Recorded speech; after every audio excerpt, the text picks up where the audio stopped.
আজকে সকাল 10টা 39 মিনিটের যেই ভূমিকম্পটি হয়েছে তখন আমি ঘুমেছিলাম।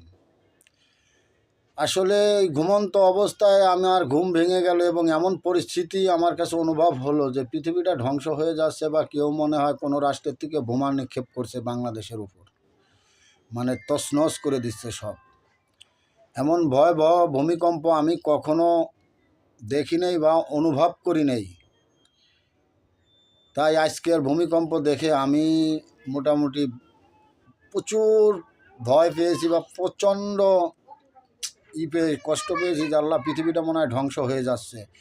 তা আল্লাহর কাছে লাখ লাখ শুকরিয়া যে আল্লাহ পৃথিবীটাকে এখনও যে টিকিয়ে রেখেছেন তার অশেষ রহমত এবং করুণায়, তার দয়ায়। তাই আমি বলবো, বাংলাদেশের মানুষ এই মিথ্যাচার থেকে, অরাজকতা থেকে, ওই স্বৈরাচারী থেকে, ওই নিপীড়ন থেকে দেশটাকে রক্ষা করার জন্য সবাই সৎভাবে সৎ উপার্জন করুন, সৎভাবে রাষ্ট্রকে পরিচালনা করুন।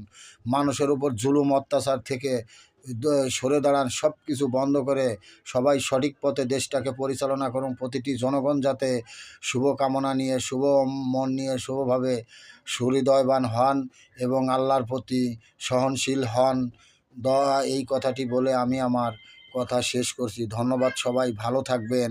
পৃথিবীটা কখন ধ্বংস হয়ে যাবে কেউ বলতে পারে না, এভাবেই চলে যাবে হয়তো। আল্লাহ হাফেজ।